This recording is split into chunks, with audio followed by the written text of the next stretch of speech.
Hi ಎಲ್ರಿಗೂ ನಮಸ್ತೆ, welcome to R G vlogs. ಏನಪ್ಪ ಇವತ್ತು ಯಾವ್ದ್ರ ಬಗ್ಗೆ ಟಿಪ್ಸ್ ಕೊಡ್ತಿದ್ದಾರೆ ಅಂತ ಅಂದರೆ ವಿಟಮಿನ್ ಡಿ. ಈಗ ಎಷ್ಟೊಂದು ಜನಕ್ಕೆ ವಿಟಮಿನ್ ಡಿ ಅಂದರೆ ಎಲ್ಲರಿಗೂ ಗೊತ್ತಿರುತ್ತೆ ಆಲ್ಮೋಸ್ಟು, ಆದರೆ ವಿಟಮಿನ್ ಡಿ ಕೊರತೆಯಿಂದ ಭಾಳ ಜನ ಸಫರ್ ಮಾಡ್ತಿರ್ತಾರೆ.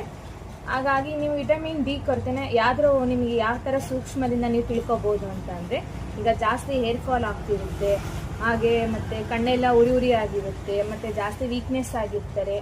ಈಗ ಅವರೆಲ್ಲ ಏನಪ್ಪ ಅಂತಂದರೆ ಬಿಸಿಲಿಗೆ ನಾವು ಹೊರಗೆ ಹೋದರೆ ನಮಗೆ ವಿಟಮಿನ್ ಡಿ ಸಿಗುತ್ತೆ. ಈಗ ಭಾಳಷ್ಟು ಜನ ಬಿಸಿಲಿಗೆ ಹೋಗೋಕ್ಕಾಗೋದಿಲ್ಲ, ಅಂಥವರಿಗೆಲ್ಲ ಈ ಥರ ಸೂಕ್ಷ್ಮಗಳು ಗೊತ್ತಾಗುತ್ತೆ. ಅವರೆಲ್ಲ ಒಂದ್ಸಲ ಡಾಕ್ಟ್ರನ್ನ ಕನ್ಸಲ್ಟ್ ಮಾಡಿ ನೀವು ಟೆಸ್ಟ್ ಮಾಡಿಸ್ಕೊಳ್ಳಿ. ನಿಮಗೆ ಆ ಟೆಸ್ಟ್ ರಿಪೋರ್ಟ್ ನೋಡಿ ಅವರೊಂದು ಟ್ಯಾಬ್ಲೆಟ್ಸ್ ಬರ್ಕೊಡ್ತಾರೆ, ಅದನ್ನು ಕಂಟಿನ್ಯೂ ಮಾಡಿ. ಈ ಥರ ನಿಮಗೆ ಯಾವುದ್ರ ಬಗ್ಗೆ ಏನಾರು ಟಿಪ್ಸ್ ಬೇಕಿದ್ರೆ ಕಾಮೆಂಟ್ ಮಾಡಿ ಹೇಳಿ. ನೆಕ್ಸ್ಟ್ ನಿಮಗೆ ಅದ್ರ ವಿಡಿಯೋ ಮಾಡಿ ಹಾಕ್ತೀನಿ. Thank you.